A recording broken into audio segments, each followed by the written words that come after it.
Hermanos, les voy a pedir por favor que abran sus Biblias al capítulo 27, versos 25 al 31 del libro de los Hechos para leer el pasaje del sermón de esta tarde.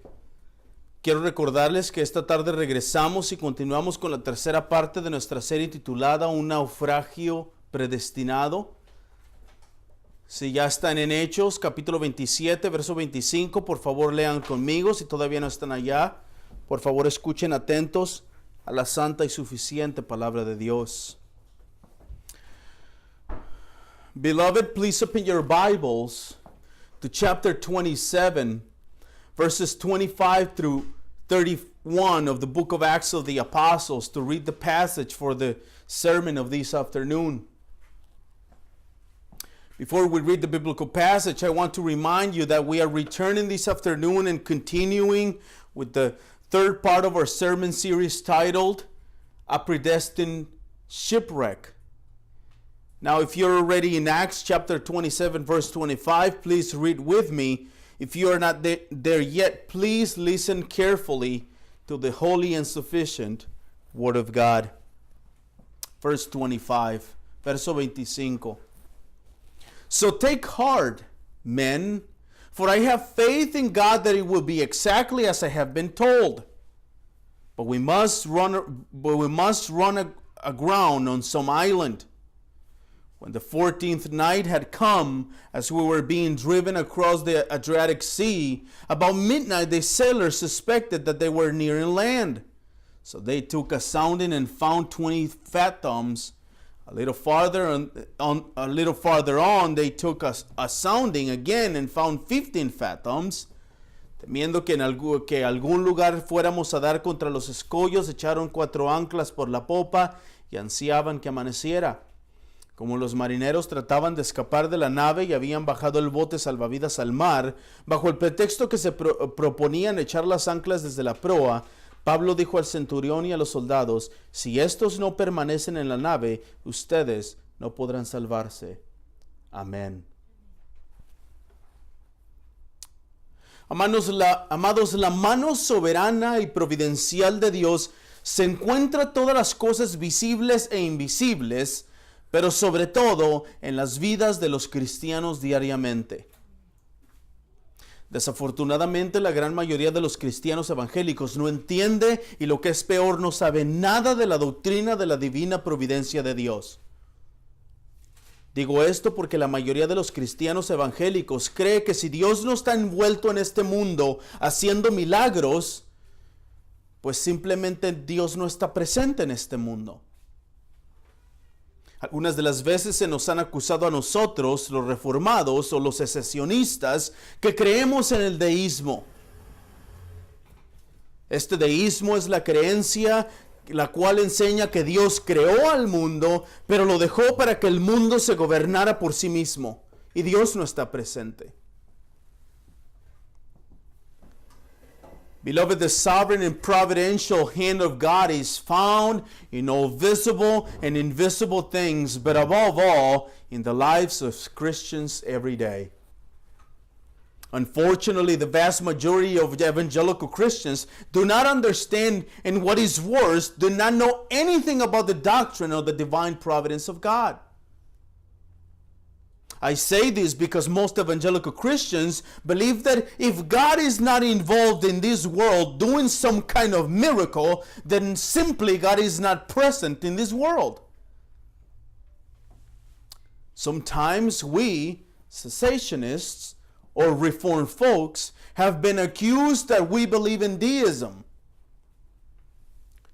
This deism is the belief which teaches that God created the world and left the world to itself to govern itself.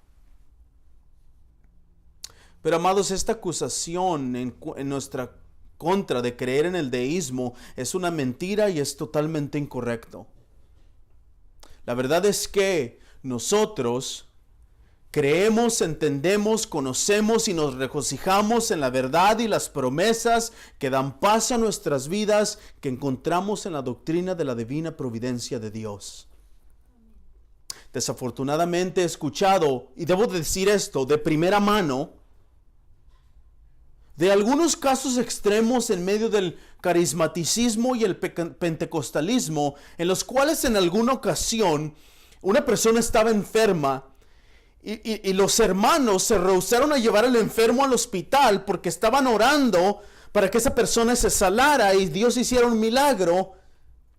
Desafortunadamente el enfermo no se sanó, se puso peor.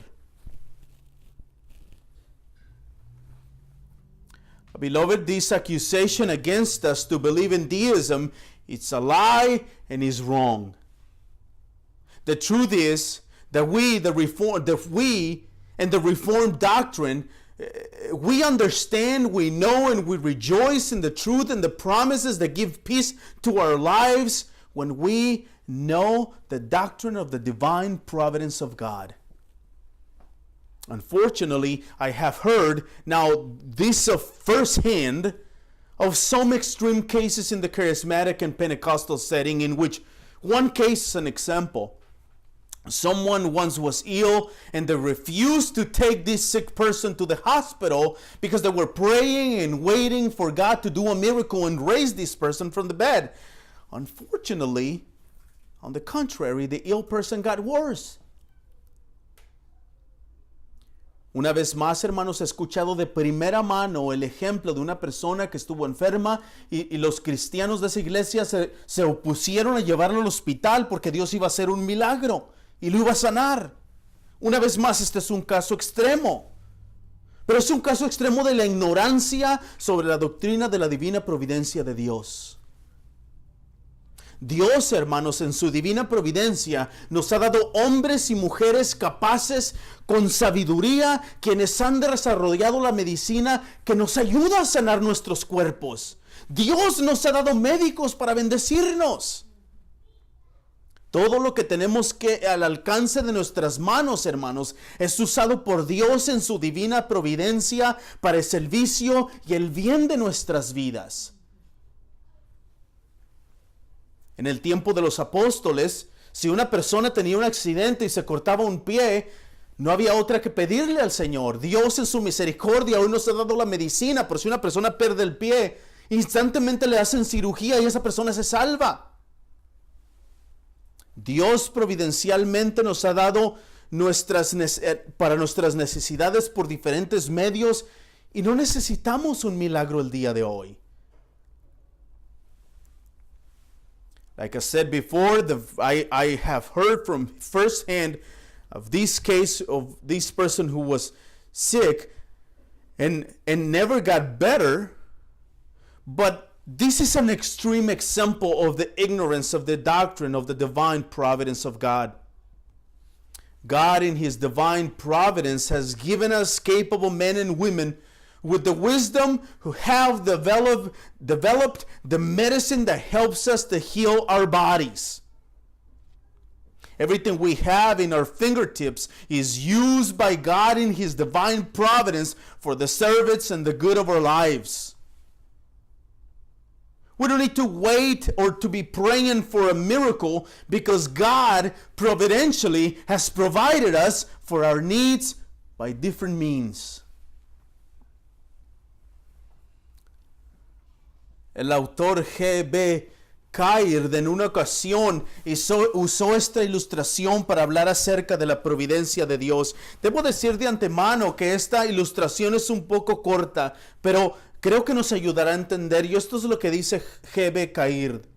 Dice, un mecánico humano puede dejar una máquina que ha construido para trabajar sin su adicional superintendencia personal, porque cuando la deja funcionando por sí sola, las leyes de Dios la adoptan. Y por la ayuda de las leyes naturales que Dios estableció, los materiales de los que la máquina está hecha retienen su solidez. Y da un ejemplo, dice, por ejemplo, el acero sigue siendo elástico y el vapor mantiene su poder expansivo, etc.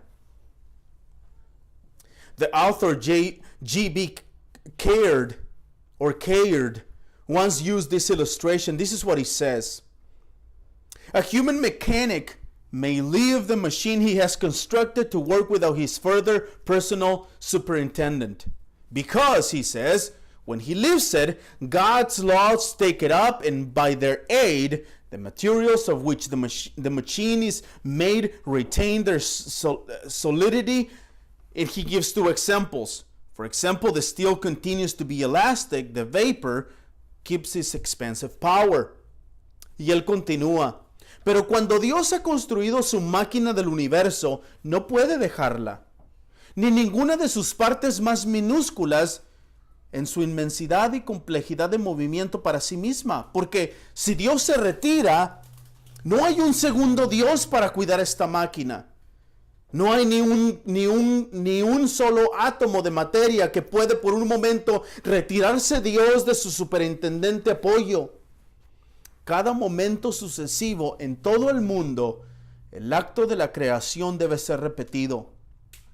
La existencia del mundo es testigo de la perpetuidad de la influencia creadora. La omnipotencia activa debe inundar el universo o su maquinaria se detiene y su existencia termina. He continues, but when God has constructed his machine of the universe, he says, he cannot so leave it or the most smallest part of it. In its immensity and in its intricacy of movement to itself. For if he retires, there is no second God to take care of this machine. Not from a single atom of matter can he for a moment withdraw his superintendent and support. Each successive moment, all over the world, the act of creation must be repeated, he says. The existence of the world witnesses to a perpetuity of creating influence. Active omnipotence must flood the universe, or its machinery stops and its very existence terminates. Y él cierra con estas palabras. Los signos de una energía sobrenatural que todo lo que impregna se encuentran con nosotros donde quiera que vayamos. Cada hoja de los árboles que se cae se balancea en esta energía. Cada planta en todos sus procesos orgánicos vive en ella. Rueda alrededor de las nubes, de lo contrario no se moverían. El sol dejaría de destellar sus rayos, no brillaría. No habría ni una sola ola que se levante y se agite en el mar. Ni un susurro del viento sin sentido que sopla donde quiere, sino que indica la intervención inmediata de Dios. The signs, he closes with this, the signs of all pervading supernatural energy meet us wherever we turn. Every leaf waves in it. Every plant in all its organic processes lives in it. It rolls around the clouds, else they would not move. It fires the sunbeam, else it would not shine. And there is not a wave that restlessly rises and sinks, nor a whisper of the wanton wind that blows what it wishes, but shows the immediate intervention of God. Amados, aunque esta ilustración puede estar un poco deficiente para describir la providencia de Dios, de todos modos nos ayuda a entender un poco que si Dios quita su poder del universo, el mundo terminaría. Nuestra confesión de fe de 1689 en el capítulo 5, en el párrafo 1 define la providencia de Dios de esta forma. La confesión dice: Dios, el buen creador de todo, en su infinito poder y sabiduría, sostiene, dirige, dispone y gobierna a todas las criaturas y cosas, desde la mayor hasta la más pequeña, por su sapientísima y santísima providencia, con el fin para el cual fueron creadas, según su presencia infalible y el libre e inmutable consejo de su propia voluntad, para alabanza de la gloria de su sabiduría, poder, justicia, infinita bondad y misericordia. Beloved, even though this illustration might be a little deficient to describe the doctrine of the divine providence of God, it still helps us to understand that God has created a world, and if he takes himself away from it, it would end. Our 1689 Confession of Faith in chapter 5, paragraph 1 defines the the doctrine of God's providence in this way. The confession says, quote, God, the good creator of all things, in his infinite power and wisdom, doth uphold, direct, dispose, and govern all creatures and things, from the greatest even to the least, by his most wise and holy providence, to the end of which they were created, according unto his infallible foreknowledge, and the free and immutable counsel of his own will, to the praise of the glory of his wisdom, power, justice, infinite goodness, and mercy. Y amados, esto es precisamente lo que estaremos estudiando esta tarde. Esta tarde estaremos viendo la mano providencial de Dios en las vidas de los misioneros en su viaje a Roma en medio de la tempestad del mar. Y permítanme recordarles que esta serie de los sermones, los últimos sermones de esta serie, estarán divididos en dos puntos principales. Número 1, lo encontramos en los versos 21 al 34, el cual es la corrección del nuevo líder.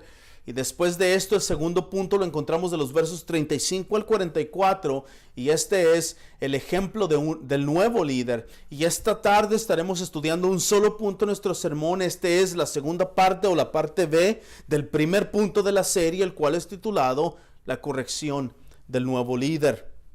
And beloved, this is precisely what we will be studying this afternoon.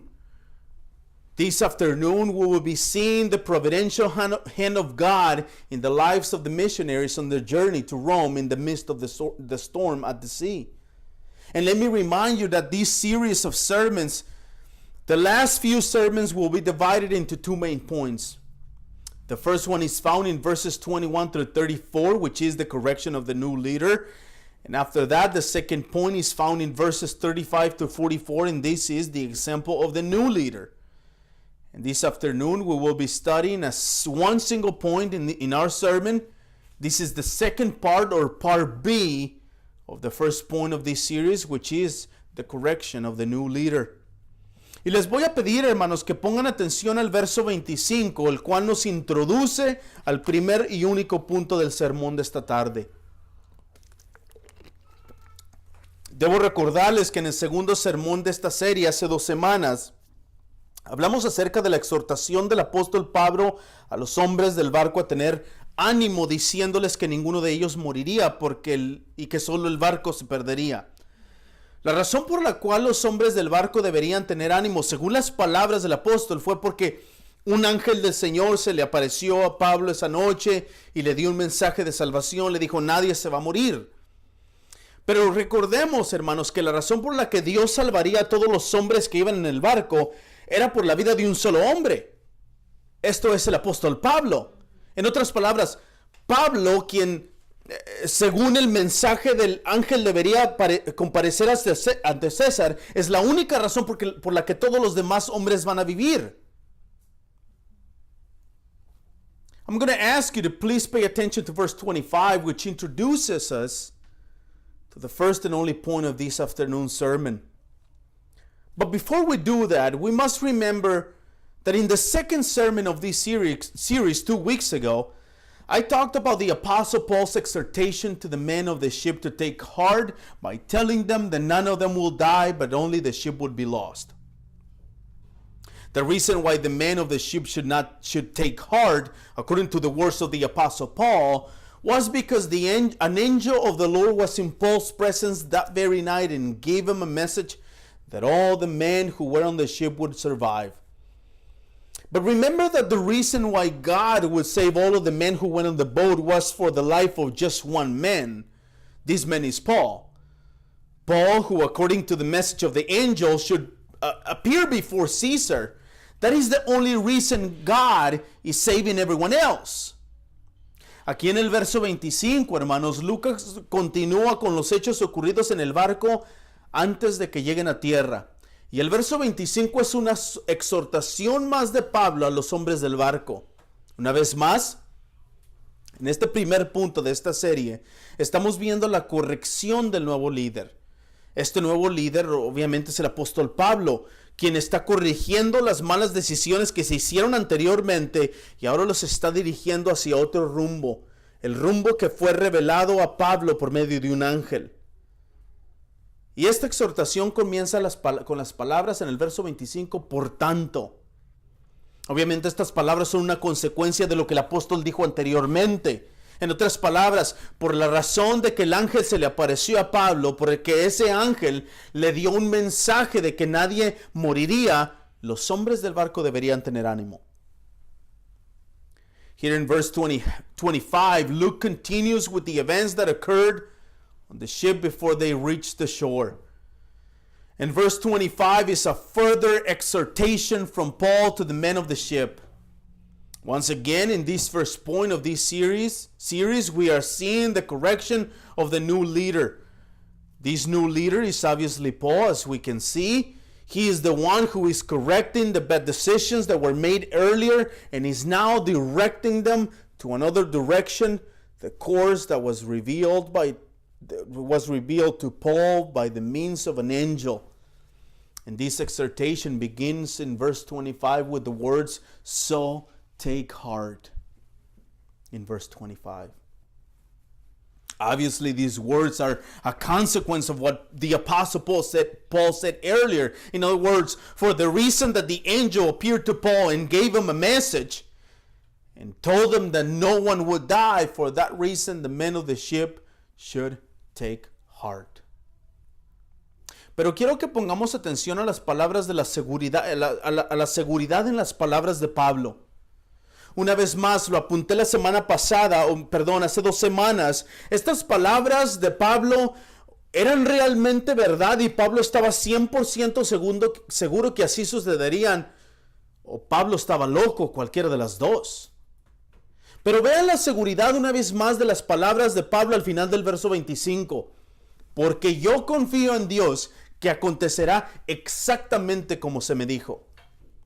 Pablo, hermanos, no tuvo ni una gota de duda que las cosas sucederían tal y como Dios lo había predicho. But I want us to pay attention to the certainty in Paul's words there in verse 25. Once again, I spoke about this 2 weeks ago. These words of Paul either were really, really true and Paul was 100% sure that this will be the case and they would happen exactly as the angel said, or Paul must have been crazy. But the certainty of his words at the end of verse 25, for I have faith in God that it will be exactly as I have been told. Beloved, Paul did not have any single doubt that things would happen just as God had predicted them. Amados, la fe verdadera está fundada en la información que se nos da de la persona de Dios en las Sagradas Escrituras. La fe verdadera está fundada en las promesas de Dios. Es imposible, hermanos, creer en las promesas de una persona de carácter cuestionable. Pero cuando tenemos la información del carácter de la persona, de los atributos de Dios, podemos confiar plenamente en esas promesas porque son verdad. Amados, esto es lo que nos dice Lucas aquí en el verso 25. Pablo confiaba plenamente que las cosas sucederían tal y como el ángel lo dijo, no porque Pablo confiara en una fe ciega por Dios. Más bien, Pablo conocía la persona, el carácter y los atributos de Dios escritos en su misma palabra y por eso confiaba plenamente en Dios. Beloved, true faith is founded on the information that is given to us of the person of God in the sacred scriptures. True faith is founded on the promises of God. Think about this for a second. It is impossible to believe the promises of a person with questionable character. But when we have information about the character, about the person of God, about the attributes of God Himself, we can trust fully in these promises because they are true. Beloved, this is what Luke is telling us here in this verse 25.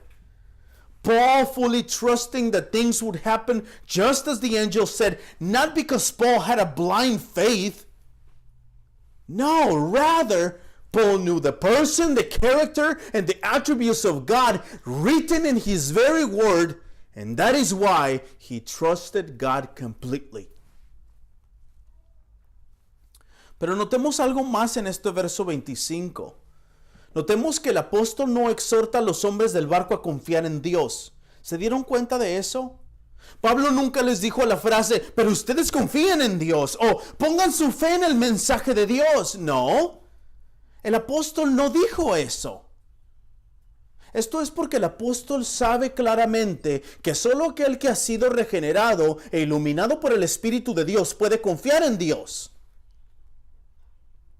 ¿Cómo puede alguien confiar en una persona que no conoce? Y si estos hombres están perdidos, sin Cristo, no conocen a Dios, por lo tanto, no pueden poner su confianza en Dios. El apóstol no los está exhortando que confíen en Dios. El apóstol los está exhortando a estos hombres a que tengan ánimo en sus palabras, en las palabras de Pablo, en lo que él está diciendo, no en Dios.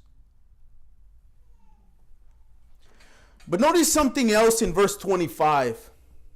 Notice that the apostle does not exhort the men of the ship to trust in God. Did you notice that? Paul never told them the phrase, but trust in God, or put your faith in the message of God through an angel. No, the apostle did not say that. This is because the apostle clearly knows that only he who has been regenerated and illuminated by the Spirit of God can trust in God. How can someone trust a person he does not know? And if these men are lost without Christ, they do not know God. Therefore, they cannot put their trust in God. The Apostle Paul is exhorting the men of the ship to have encouragement, to take heart in his words, in the things that he's saying, not in God. Después de esto, en el verso 26, Pablo dice palabras de suma importancia en esta narrativa. Este verso 26, hermanos, es un tipo de profecía que tuvo su cumplimiento y conclusión en el capítulo 28, verso 1. Allí en el capítulo 28, en el verso 1, leemos estas palabras.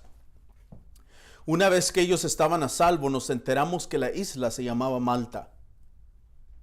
Amados, esta isla del capítulo 28, verso 1, es la isla predestinada y profetizada aquí en Hechos 27, 26, que estamos estudiando hoy.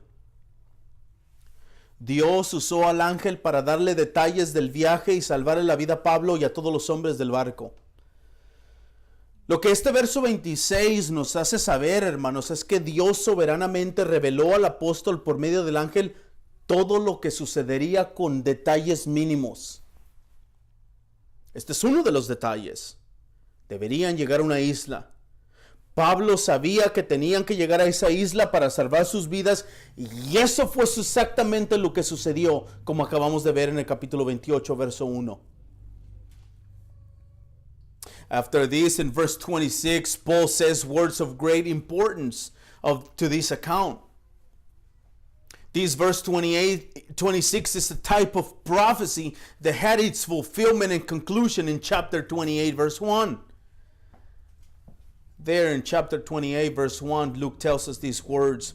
After we were brought safely through, we learned that the island was called Malta. Beloved, this island of chapter 28, verse 1 is the predestined and prophesied island here in Acts 27, 26 that we are studying today. God used the angel to give Paul details of the trip and to save his life with all the men who were on the ship. What this verse 26 is telling us is that God sovereignly revealed the apostle through an angel everything, every single thing that would happen with minimum details. This is one of the details, the island. Paul knew they had to get to an island to save their lives, and that's exactly what happened as we just saw in Acts 28, verse 1. Amados, es importante que pongamos atención a cada uno de los detalles escritos en esta narrativa.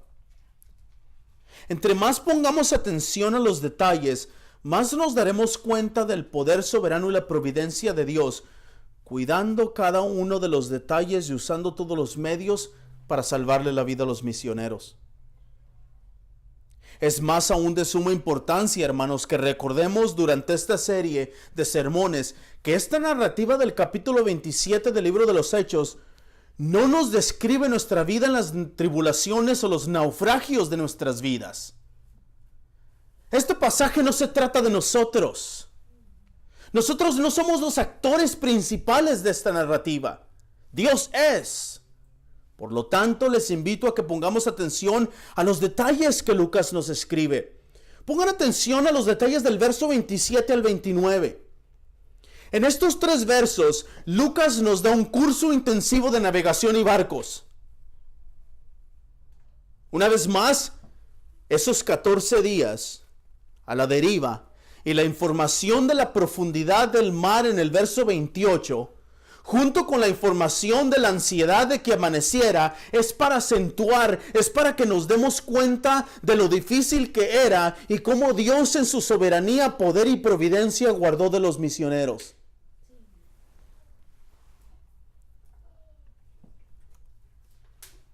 It is important that we pay attention to each of the details written in this narrative. The more we pay attention to the details, the more we realize the sovereign power and providence of God taking care of each of one of the details and using all the means to save the lives of the missionaries.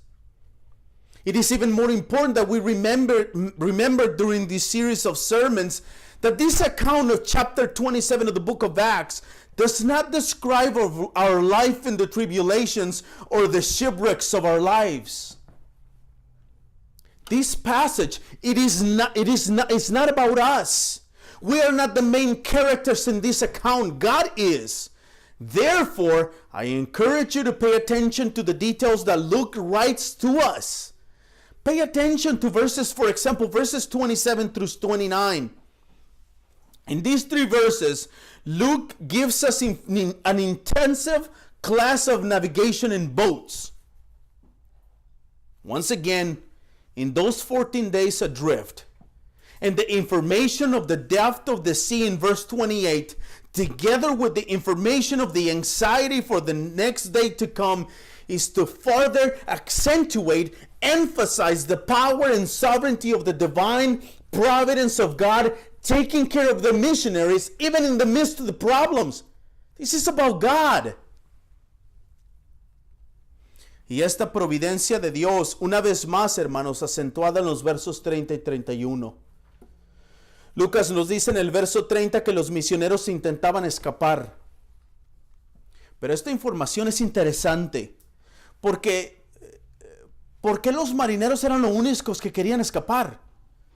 ¿Por qué no alguien más? La respuesta a estas preguntas se encuentra en el verso 31 y Pablo sabía eso perfectamente. Pero para responder a estas preguntas fácil y rápidamente, yo diría sin temor a equivocarme que la razón por la que los marineros eran los únicos que habían planeado escaparse es porque solo ellos tenían la información necesaria para poder deducir que las cosas terminarían mal.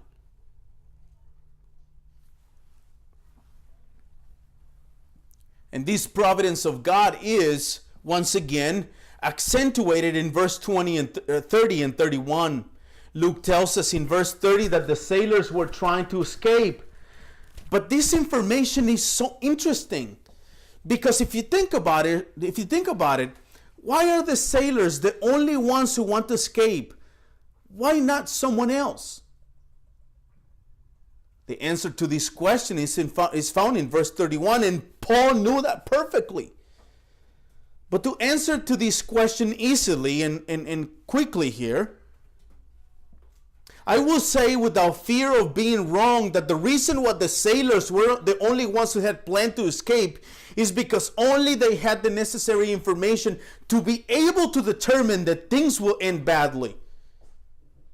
En otras palabras, hermanos, con su experiencia y conocimiento, los marineros sabían que el barco iría a chocar en algún lugar y se morirían.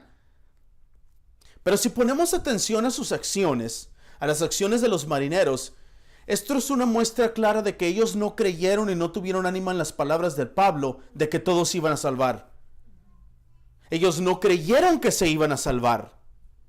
Porque para los ojos naturales no había esperanza de salvación. Pero lo que es imposible para los hombres es posible para Dios. Una vez más, estas acciones de los marineros enfatizan aún más la providencia y el poder de Dios. In other words, what I'm saying is that with the experience and knowledge of navigation of the sailors, they knew that the ship would collide somewhere and they would lose their lives.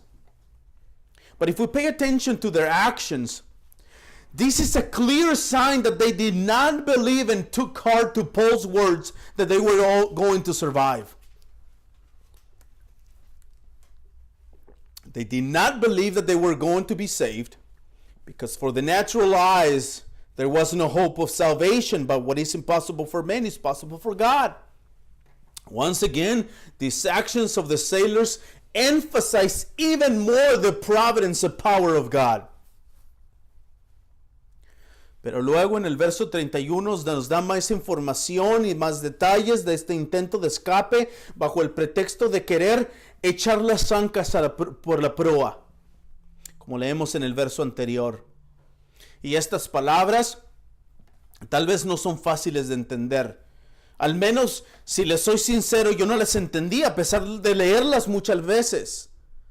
Al parecer, Pablo, al darse cuenta de que los marineros querían escaparse, le dijo al centurión, a los soldados en el verso 31, si estos no permanecen en la nave, ustedes no podrán salvarse. En otras palabras, es como si Pablo les está diciendo, tu vida depende de los marineros.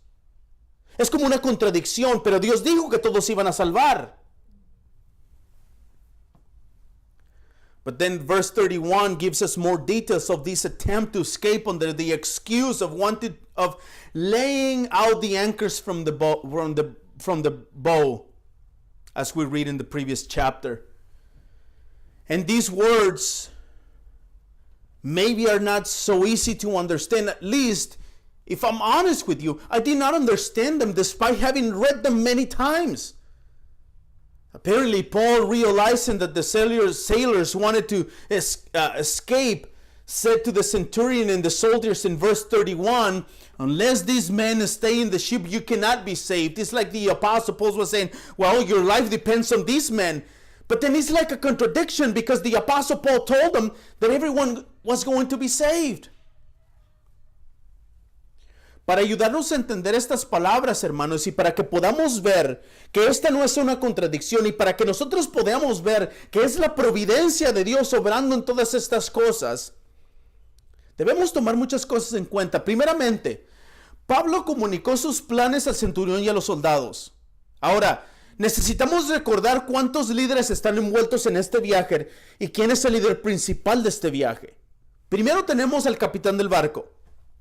Segundo, de acuerdo al verso 11, al dueño del barco. Tercero, a los soldados. Y cuarto, al centurión. Ahora, el hombre en control de todas las decisiones, al parecer, según este verso 31, es el centurión. Lo cual tiene mucho sentido porque él es la persona que representa la autoridad y el gobierno de Roma. Pero recordemos que Pablo, de forma providencial, ahora es el nuevo líder de la embarcación. Si no de título, sí de acciones. Solo basta echar un vistazo del verso 22 al 31 y fácilmente nos daremos cuenta que Pablo está dirigiendo todo el barco. And to help us to understand these words of Paul, and to help us to see God's providence even more, and to help us to see that this is not a contradiction, we must take many things into account. First, Paul communicated his plans to the centurion and the soldiers. Now, we need to remember how many leaders are involved in this trip and who is the main leader of this trip. First, we have the captain of the ship. Second, according to verse 11, we have the owner of the ship. Third, we have the soldiers. And fourth, we have the centurion. Now, the man in control of all the decisions, apparently, according to this verse 31, was the centurion. Which makes a lot of sense because He is the person who represents the authority. He represents the government of Rome. It makes sense. But let us remember that Paul, in a providential way, is now the new leader of the ship. If not of title, he is in actions. Just take a look at verses 22 through 31, and you will realize that Paul is directing the people in the ship. Pero aún así, hermanos, Pablo hizo saber al centurión y a los soldados que si los marineros escapaban, ellos, refiriéndose al centurión y a los soldados, no podrían salvarse, lo cual es una referencia muy personal, porque Pablo pudo haber dicho, nadie podrá salvarse si ellos escapan, pero más bien él dijo, ustedes, una vez más referencia al centurión y a los soldados. Pero hermanos, aquí es donde quiero que veamos algunas cosas importantes en esta narrativa. La primera de ellas es ver cómo el centurión, en el verso 11 de este mismo capítulo, se convenció más por las palabras del piloto y del dueño del barco que por las palabras de Pablo. Pero aquí, ya 14 días después del naufragio, Pablo ya les hizo saber sus errores y sus malas decisiones en el verso 21, ya les contó de la visión del ángel de Dios. Y ahora, como veremos en el verso 32 la próxima semana, el capitán obedeció a las instrucciones de Pablo. Al parecer, Julio ya está empezando a ver el liderazgo y la bendición de Dios en la sabiduría de Pablo. But even so, even when Paul is the leader of this ship, he let the centurion and the soldiers know that if the sailors escaped, they could not be saved. Now, this is a reference to the centurion and the soldiers, which is a very personal reference because Paul could have very well said, well, no one will survive. But instead he said, you, a reference to the centurion and the soldiers. But brethren, this is where I want us to see some important things in this account. The first of these is to see how the centurion in verse 11 of this same chapter paid more attention to the words of the pilot and the owner of the ship than the words of Paul. But now here, 14 days after the shipwreck, Paul already highlighted their mistakes and bad decisions in verse 21. He told them about the vision of the angel of God. And now, as we will see in verse 32 next week, the captain of the ship, the captain or Julius obeyed the instructions of Paul. Apparently, Julius is already beginning to see the leadership and the blessing of God in Paul's wisdom. Again, this is all for us to see God's providence. Lo segundo que quiero que veamos en este verso 31 es que las palabras del Pablo al centurión y a los soldados tienen un significado más profundo de lo que nosotros podemos entender a simple vista. ¿A qué me refiero con esto? Me estoy refiriendo que es obvio llegar a la conclusión de que Pablo está advirtiendo al centurión de que si los marineros escapan ellos no podrán salvarse. Eso es obvio. Pero esto es dado, hermanos, a que los marineros son los únicos hombres con experiencia capaces de poder hacer un mejor trabajo en la conducción del barco a tierra firme. ¿Tiene sentido? The second thing I want us to see in verse 31 is that Paul's word to the centurion and the soldiers have a deeper meaning that we can understand from this passage at first glance. What do I mean with this? What I'm saying is that the fact that it is obvious to conclude, to deduce that Paul is warning the centurion that if the sailors escape, they will not survive.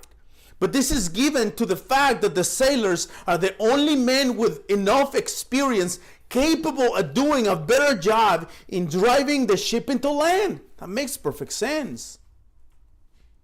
Y amados, esto es precisamente el punto donde no podemos, aunque intentemos, evitar ver la doctrina de la providencia de Dios.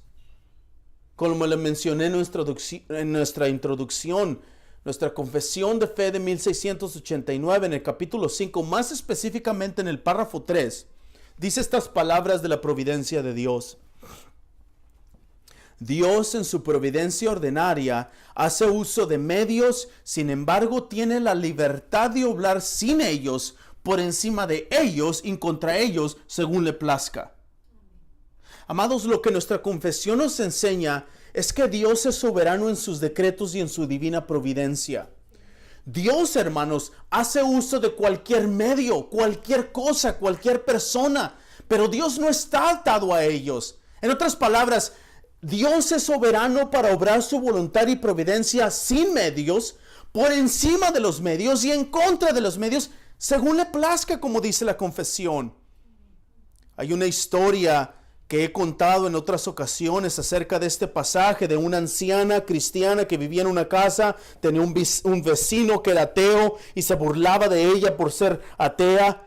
Y un día la escuchó orando, Señor, dame de comer, y el hombre le llevó de comer para que la mujer pensara que Dios le había dado de comer. Y la anciana lo miró, que le llevó la comida, y el hombre se quedó para reírse de ella, y la mujer le dio gracias a Dios, le dijo, gracias por usar a mi vecino para darme de comer.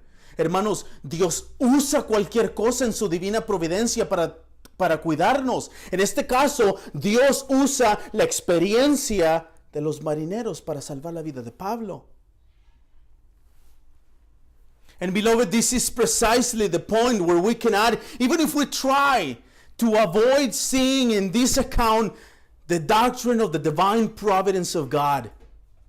As I mentioned in my introduction in our 1689 Confession of Faith, chapter 5, and more specifically in paragraph 3, we read these words, quote, God in his ordinary providence makes use of means, yet is free to work without, above, and against them at his pleasure, end quote.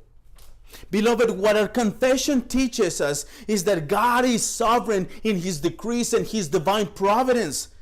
God makes use of any means, but God is not bound to any means. In other words, God is sovereign to act his holy will and providence without means, above means, and against the means as he pleases, as the confession says.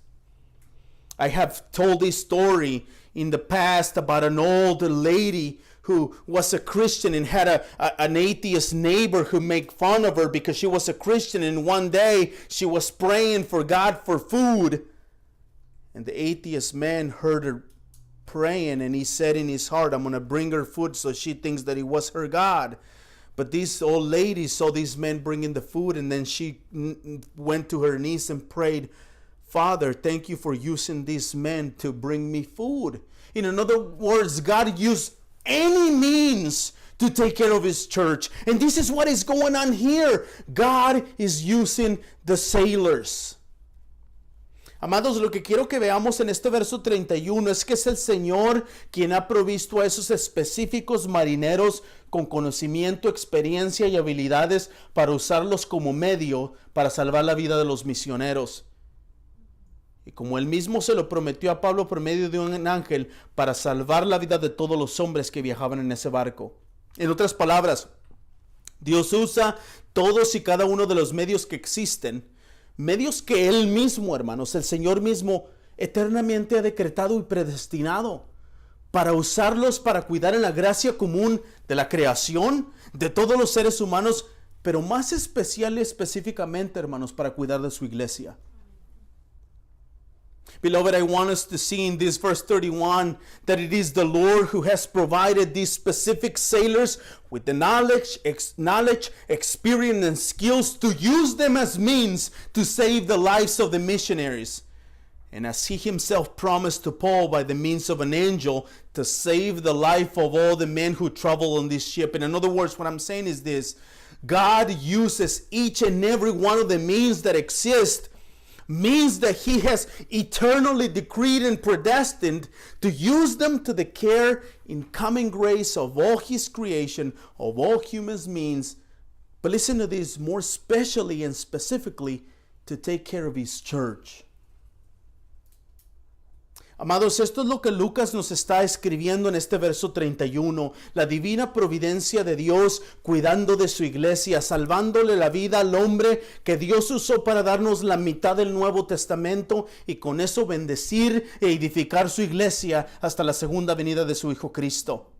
Ahora podemos darnos cuenta, hermanos, que este capítulo 27 no habla de nuestros naufragios. Ahora podemos darnos cuenta que este capítulo 27 no habla de nuestros problemas y cómo solucionarlos. Ahora nos damos cuenta de que este pasaje no debe manipularse para predicar sermones moralistas a las almas muertas en las iglesias. Beloved, this is what Luke is writing to us in this verse 31. He's writing to us about the divine providence of God taking care of His church. What do I mean by that? Saving the life of the man that God Himself used to give us half of the New Testament. And with that, bless us to build His church into the second coming of His Son, Jesus Christ. Can we realize now that this chapter 21 does not speak of our shipwrecks? Can we realize now that this chapter 27 does not talk about our problems and how to solve them? Do we realize that this passage should not be manipulated to preach moralistic sermons to dead souls in the churches? Amados, toda la escritura, desde Génesis hasta Apocalipsis, tiene un solo personaje central.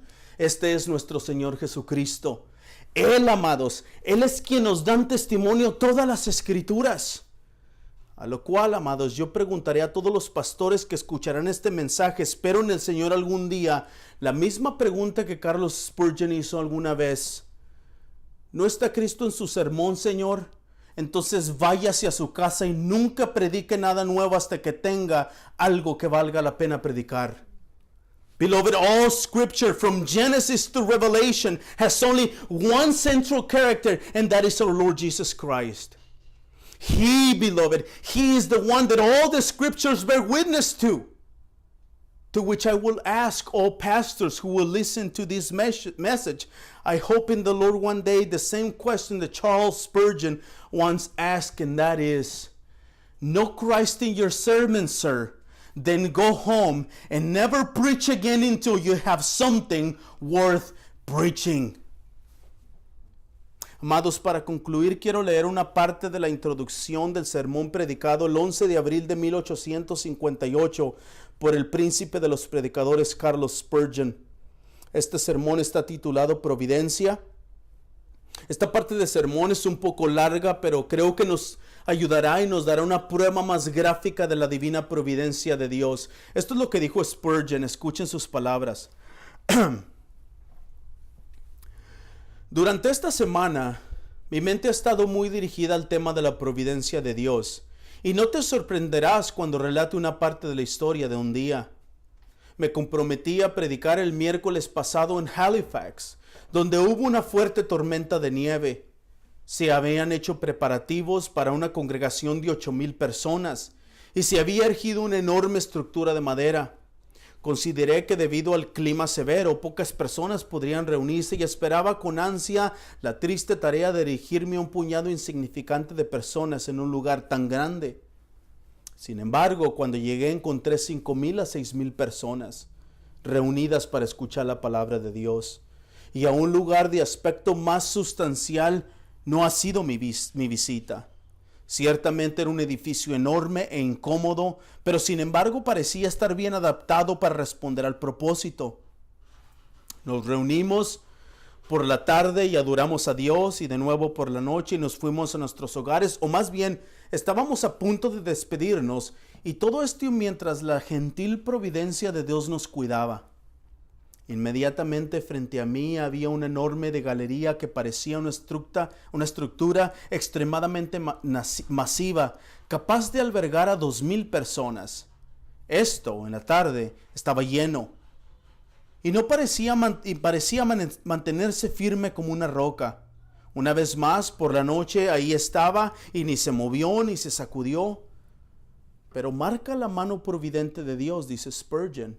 En la noche, cuando la gente estaba a punto de retirarse, cuando apenas había más de 100 personas, una enorme viga cedió y la parte del piso de la galería se derrumbó alrededor y cayó. Varias personas se participaron con los tablones, pero aún así la buena mano de Dios nos cuidó y solo 2 personas resultaron gravemente heridas con las piernas rotas, que se confía volverán a establecer sin necesidad de una amputación. Ahora bien, si esto hubiera ocurrido antes, no solo deben haberse lesionado muchos más, sino que existen 1,000 posibilidades, como decimos, de que necesariamente se debe haber producido un pánico similar al que aún recordaríamos y lamentaríamos que haya ocurrido en este lugar. Si tal cosa hubiera ocurrido, y si hubiera sido el infeliz predicador en la ocasión, estoy seguro de que nunca debería haber podido ocupar un púlpito nuevamente. En otras palabras, se culparía él mismo. Tal fue el efecto de la primera calamidad que me maravillaba de que haya sobrevivido. Ninguna lengua humana puede decir lo que experimenté. Sin embargo, el Señor nos guardó gentilmente. La escasez de personas en la galería evitó cualquier catástrofe y por lo tanto se evitó un accidente más terrible. Pero todavía tenemos una providencia más maravillosa por registrar.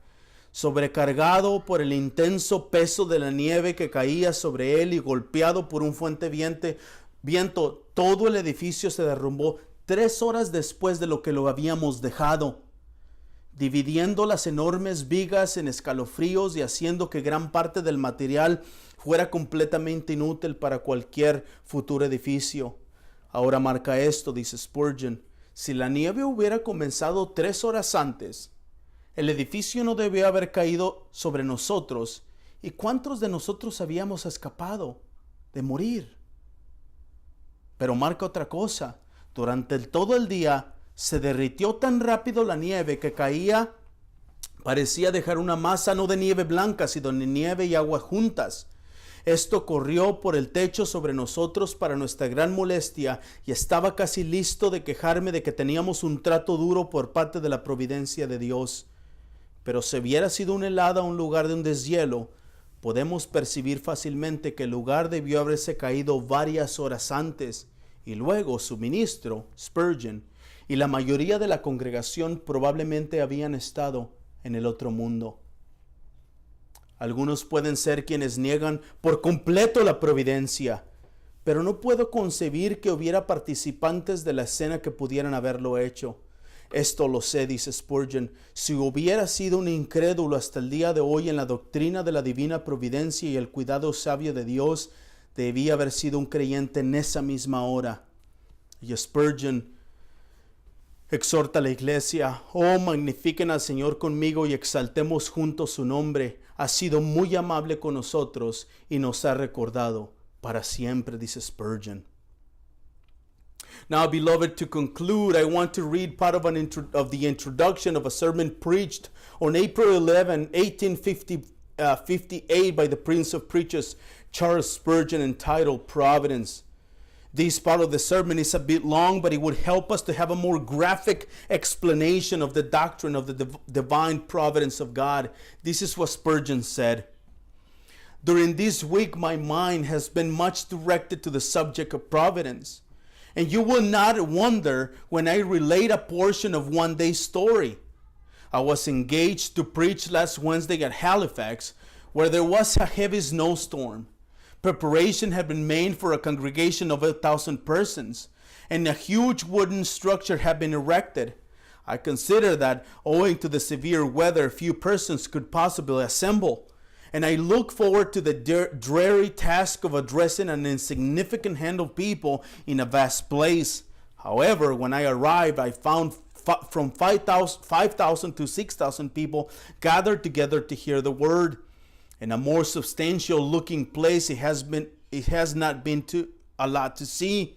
It certainly was a huge and comely building, but nevertheless it seemed well adapted to answer the purpose. We met together in the afternoon and worshiped God, and again in the evening and separated to our homes, or rather, we were about to separate, and all this while the kind providence of God was watching over us. Immediately in front of me there was a huge gallery that looked an exceedingly massive structure capable of holding 2,000 persons. This in the afternoon was crowded, and it seemed to stand as firm as a rock. Again, in the evening, there he stood, and neither moved nor shook. But mark the provident hand of God. In the evening, when the people were about to retire, and when there was scarcely more than 100 persons there, a huge beam gave away, and down came a portion of the flooring of the gallery with a fearful crash. Several persons were precipitated with the planks, but still the good hand of God watched over us. And only 2 persons were severely injured with broken legs, which it is trusted will be reset without the necessity of amputation. Now, had this happened any earlier, not only must many more have been injured, but there are 1,000 chances to 1, as we say, that a panic must necessarily have ensued, similar to that which we still remember and deplore as having occurred in this place. Had such a thing occurred, and had I been the unhappy preacher on the occasion, I felt certain that I should never have been able to occupy the pulpit again. So such was the effect of the first calamity that I marveled that I ever survived. No human tongue can possibly tell what I experienced. The Lord, however, graciously preserved us. The fewness of the people in the gallery prevented any such catastrophe, and thus a most fearful accident was averted. But we have a more marvelous providence still to record. Overloaded by the immense weight of the snow that fell upon it, and beaten by the heavy wind, the entire building fell with an enormous crash 3 hours after we had left it, splitting the huge timbers into shivers and rendering very much of the material utterly or useless for any other future building. Now mark this, Spurgeon says, had the snow begun 3 hours later, the building must have fallen upon us. And how few of us would have escaped, we cannot guess. But mark another thing, he says. All day long it thawed so fast that the snow as it fell seemed to leave a mass, not of white snow, but of snow watered together.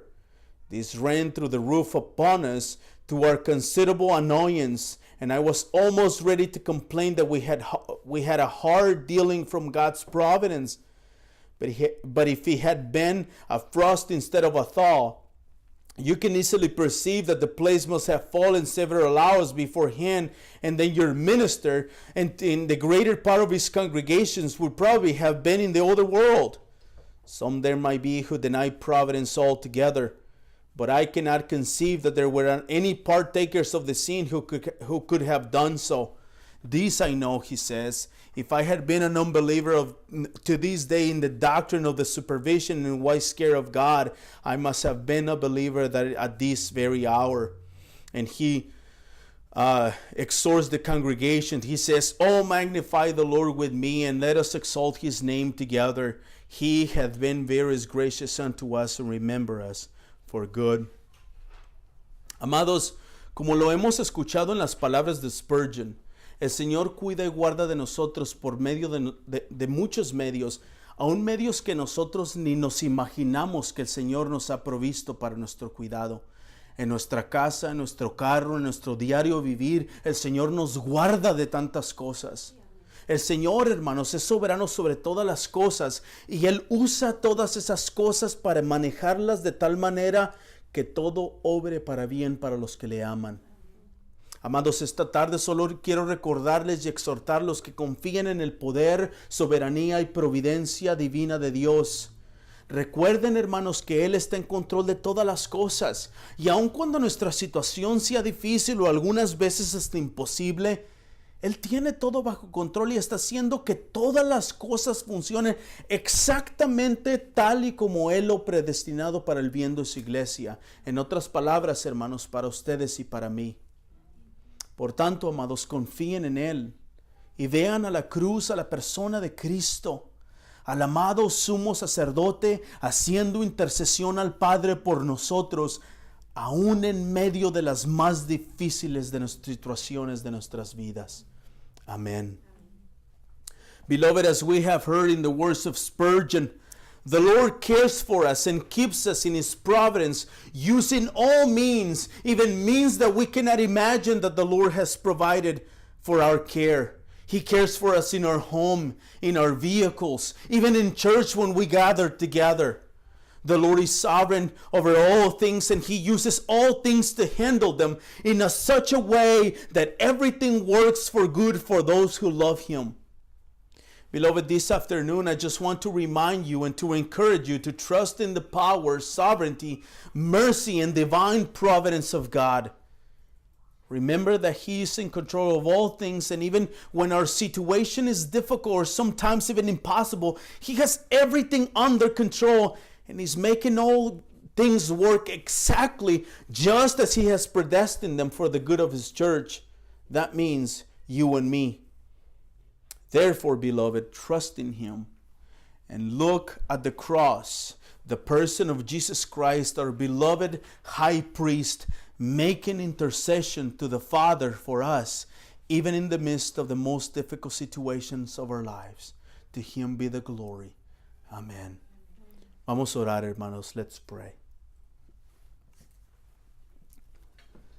Padre, te damos gracias por tu cuidado para con nosotros. Nos guardas de peligro, nos guardas de maldad, nos guardas aún de accidentes, de todo tipo de cosas, Señor. Nos guardas del enemigo, nos guardas de pecar. Señor, claramente tú eres quien guarda nuestro caminar, nuestro dormir, nuestro levantar. Señor, tú proteges nuestras vidas y te exaltamos y te alabamos y te adoramos, Señor. La gloria es tuya, Padre. Solo a ti, Señor, es la gloria. Alabamos tu nombre, Señor, y decimos que el poder y la gloria y el reino son tuyos. Gracias, Señor, por tu santa y divina providencia que cuida de nosotros. Y te pedimos, Señor, que no podamos esperar en un milagro, sino que podamos ver todos los medios que nos has dado para el cuidado de nuestras vidas. Y ayúdanos, Señor, que hasta aún cuando nos tomemos un vaso de agua, sea para tu gloria, porque tú has proveído ese vaso de agua para nosotros. Father, let your name be glorified, and let your church trust in you in the midst of every difficult situation. Father, let us remember that it doesn't matter how big, how small the problem might be, you are sovereign and you are working all things for the good of your people. Father, help us to trust you and to cling to the doctrine of the holy and divine providence. In the name of Jesus we pray. Amen.